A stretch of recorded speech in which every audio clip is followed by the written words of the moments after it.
There we go. There's the last thing. I will start in with the questions that we have then. Oh. So the first one is, could you please summarize your high school experience, including both academic and extracurricular activities? So I'm actually a sophomore at South Whitby High School. I've been a South Whitby School District student since kindergarten. Even throughout elementary school, I've been involved in student government.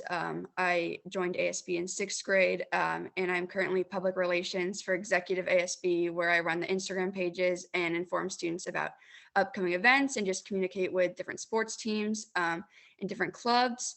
I've also been running cross country since I was team manager in 6th grade, and I'm on the team now. I also started the Model United Nations Club at the high school to get students more involved in political and diplomatic debate in a classroom environment. And, just like give students the opportunity to represent different ideas. And just, I've also, been playing engaged in the community. I was part of Island Strings for 10 years, where I performed in different farmers markets and festivals as a violinist.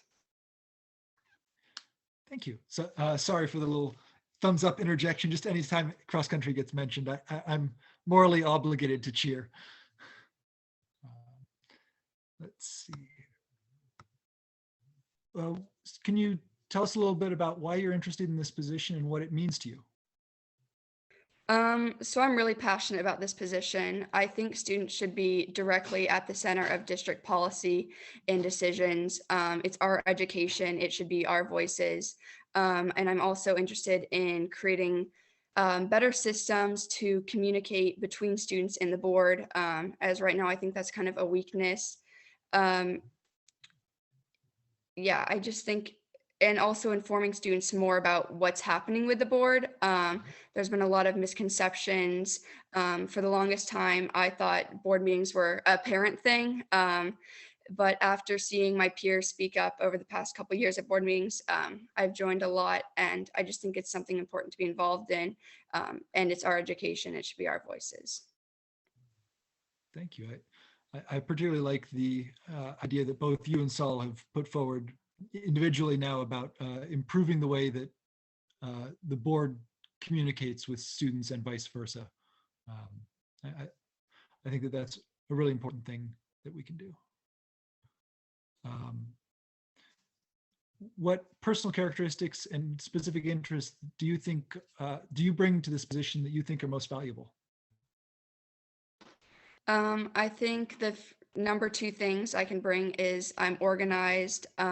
Through Model UN, I'm the president, so I organize material for meetings, talk with members about possible debate topics, and being able to reach out to the student body, I think is crucial. Another thing I've gained through Model UN is being able to represent ideas that are different than mine. For example, I'd be assigned a country that has a different stance than my personal beliefs. I think that's crucial because there are going to be student voices and opinions that I come across that I personally don't align with, but they need to be equally represented in meetings and decisions. Another thing I think I bring is I'm very involved in clubs and sports. I think that's also an important part. But I recognize that there's tons of voices outside of extracurriculars, especially school related, that need to be also be brought up at meetings. So I think implementing better systems where we can reach the student body as a whole, rather just than reaching out to just clubs and sports for their concerns. Excellent. Thank you. I do want to note, if any of the leadership team have things to interject or things to add in, please just go for it. May I? Absolutely. I think it's actually really, really good that you're the president of the Model UN team. It really demonstrates skill, and I think it builds up important skills when it comes to representing opinions that you don't necessarily agree with. Because part of this job, at least part of how I view this job, is you have to represent all student voices, even if they have opinions that don't necessarily line up to your opinions. And Model UN is all about that. It's representation without necessarily your own opinions behind it. So I think that that demonstrates a lot of skill, and that builds up a lot of character when it comes to that. So I'm really excited about that.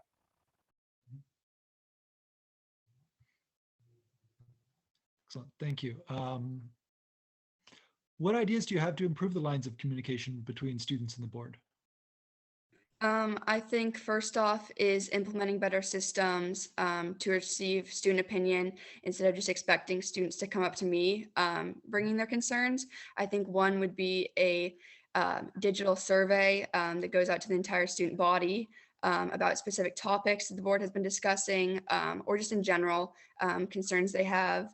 I think by proposing topics, you often reach more involvement because from what I've seen just in ASB, when you're like, hey, what do you want to change, not many people can just think right off the spot, but when you bring up something that people have all experienced, they're like, oh yeah, that happened to me too, and they're more likely to contribute to the conversation. So I think selecting certain topics to bring up, asking for student opinion on that, as well as forming committees inside of ASB, like we've seen with the banner committee. I think that's been very productive, as well as informing the student body about what the school district is doing, not just necessarily reaching concerns, but I think a lot of times before people can like present a concern they have, they don't necessarily understand the capability of the school district and what they can do, which often stops them from bringing it up. So I think just helping students understand the school board and helping the school board understand the students through better systems of communication, such as digital forms. Excellent, thank you. I agree that we have got a lot of education to do about what we do, because a lot of the things that are of immediate concern to some students just aren't board business. Not that they're less important or more important, but they're critical to students every day, but should be handled at a building level or a class level. But yeah, I think that it's fantastic that I think it's a fantastic idea to have us put ourselves before the student body also, so that we can provide some information on what we do.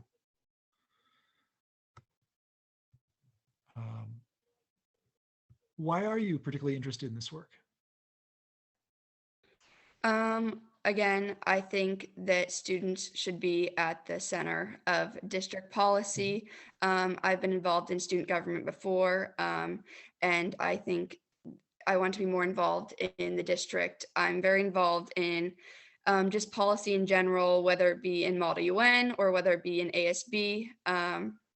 So I think I just wanted to connect students with the board more and helping students understand what goes on in board meetings and just kind of, I think there's a lot of voices that aren't represented that need to be represented.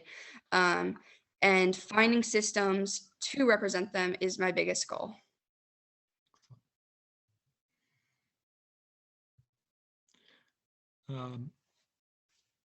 Are you able to make the commitments to this, including meeting 2 times a month, and when we are in person, providing actually being in person, although if you are unable to provide personal transport, I'm sure that we can find someone on the board to help out with that. But are you able to commit to the 2 times a month plus any other meetings as necessary?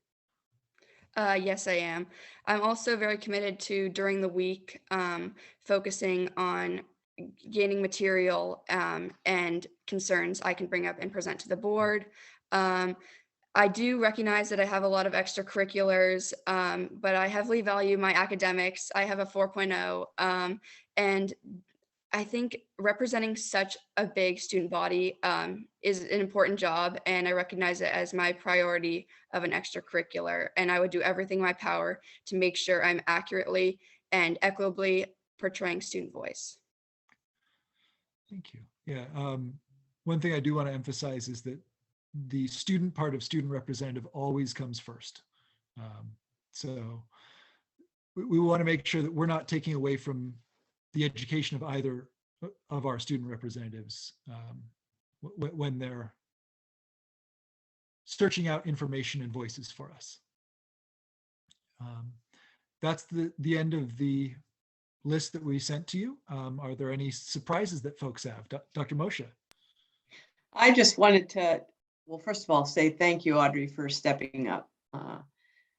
My question about commitment is really just a logistics one. The board has a conference coming up in Bellevue on the 17th of November. And we love to have our students join us. And being that it's in Bellevue, it's a little bit more convenient than when it's in Spokane. So it's a Thursday, Friday, Saturday. There would be excused absences, though you'd have to make up the work. So it's a choice, but it's a lot of high-level learning. And if you and a guardian can come with you, the district pays for your conference and for your room, and meals are included. So I would love to, if you're selected for this position, have you join the board and the superintendent for that. Do you think you'd be able to? I think I would be able to. Great. That Excellent. would be fantastic.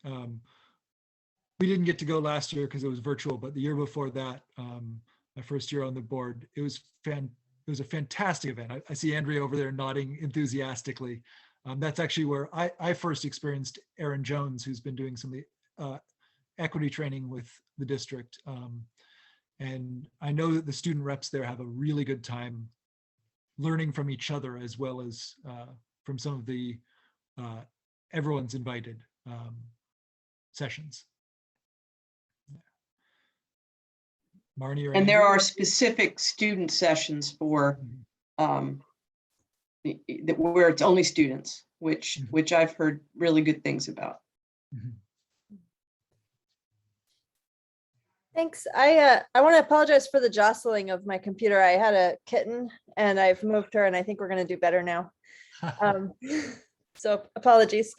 I just wanted to thank you for your application, and I wanted to note that you spoke to the importance of representing the voice of the entire student body through all the grades.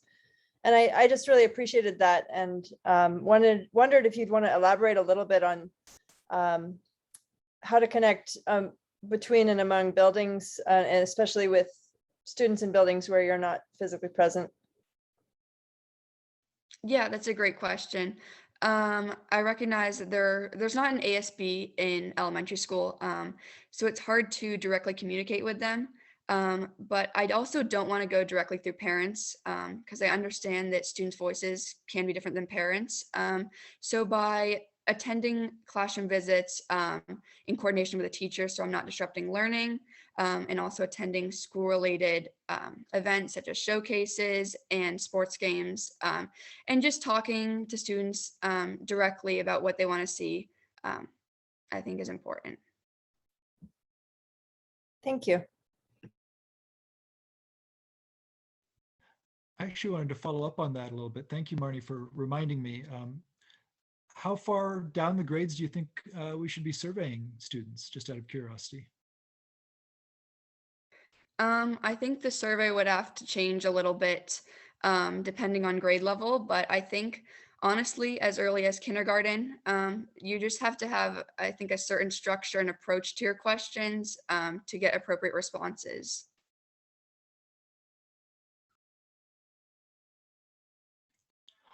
I don't have a right answer to that, so I was just curious to hear your input. I'd actually be curious to hear yours also, Saul, since you're here. Well, I mean, it depends on what you're surveying them about, and it depends on how relevant it is to specific grades.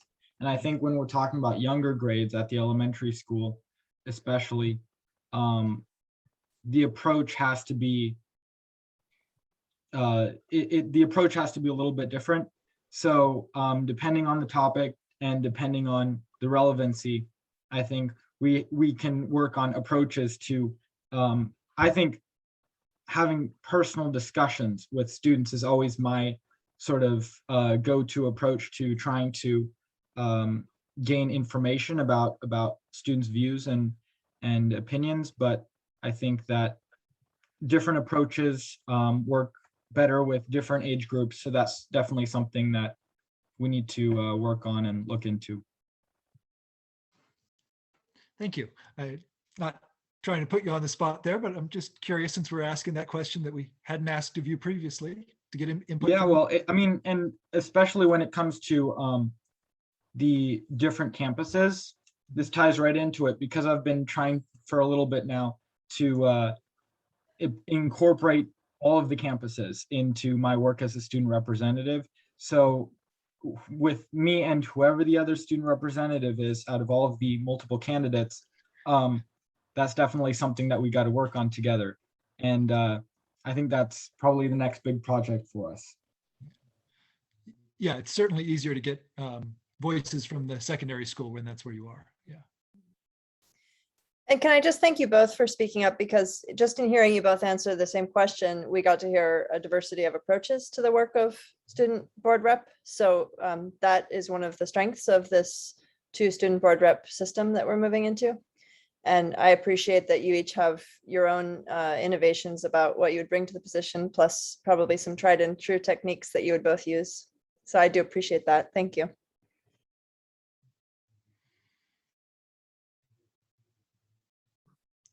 Any other questions from the leadership team? Just in terms of process for Audrey, if you want to just let her know, or I can. Well, that was the next step. So you unmuted. You have something to add? I just had one question. I know you're a very talented individual, so I want to give you an opportunity to blow your horn a little bit. What specific talents and skills are you going to bring to this position? I think I touched a little bit on this earlier, but number one, I would have to say is organization and time management. I've had a lot of extracurriculars since elementary school, and I've always managed to meet deadlines, which I think is crucial for this role. Another thing is I'm very opinionated, which I think can be used if I'm using students' voices in my opinions. I think I'm not really afraid to speak up on issues, which I think is vital, especially in an environment where it's mainly adults and only 2 student reps. To be able to speak to adults, I think, in a manner that is confident and assertive is necessary. I also, I think I'm comfortable talking to a lot of different people that I've never talked to before, which is also important. As well as getting in discussions respectfully with parents, which I can also, meetings have become very divisive. So I think being able to respond to possible backlash or concerns that might be personal attacks is also important. Well, I agree that having that skill is becoming more and more important, but part of the role of the elected members of this board is to I don't necessarily want to say shield, but shield the student representatives on the board from that, to make sure that that's coming to the people who have a vote are getting the negative feedback rather than those who are simply presenting the opinions of themselves and their fellow students. Thank you for the answer.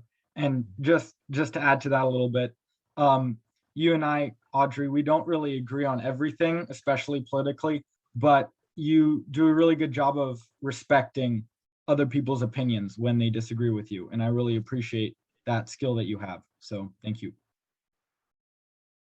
Thank you, Sil. Same goes for you. Okay, thank you very much for the answers. To Dr. Moshe's point, the process that as it goes forward is as soon as we're settled with this, I'll give you one more chance to ask any questions that you have, Audrey, and then we will go into executive session for a brief discussion, and then we'll close down. And once we start back up again at 6:30, we'll do our usual starting the meeting, land acknowledgement, discussion of public comment, but not actual public comment, approving the agenda and minutes, and then we'll go straight into a roll call vote among the voting members of the board. At which point, assuming that we select one of the talented applicants for this position, to steal Saul's joke. We will then bring you on board and have you recite the oath of office. And then we'll get started, and I will try to prompt both student representatives as I do other board members if we haven't heard from their voices yet on a matter. And you don't have to wait for my prompt either. Okay, so do you have any questions of us? Yeah, about how many meetings are there weekly outside of the official public board meeting? That very much depends. So each student representative has one elected representative who is a mentor to them. I've been working with Saul. I don't know if who would be working with you if you're brought on board. And that may be a meeting a week, that may be a meeting a month, that may be a meeting after each board meeting, whatever's necessary to for both sides. And beyond that, we have myself and Dr. Moshe and up to one other board member have a weekly board meeting that we certainly invite student representatives to come now and then. We try to shuffle up who's coming each week, and that's to plan the agenda going for the next meeting, and make sure that we're on top of everything. So that's an optional meeting. Yeah, it's really up to the representative and their mentor to decide how many meetings they want to have outside of the workshop and the business meeting. Yeah. Anything else from anyone? I just wanted to say thank you for this opportunity. I appreciate the district that has extended this position out to 2 student reps, because I think that's vital, just to make sure that it's evenly distributed. And I think that we can get more student opinion if we have more student reps, and it just doesn't put all the weight on one student rep's shoulder. Audrey, I just want to say thank you for your interest in this position, and clearly you're a leader in so many ways in our school district already. So thank you for putting yourself out here and spending this time with us this evening. Thank you. Okay, then again, as Marnie said, thank you very much. We'll step away to executive session lasting no more than, I think, 10 minutes, most likely. And then we'll come back for the 6:30 opening to the meeting. All right. Again, thank you very much, and we'll see you in a little bit.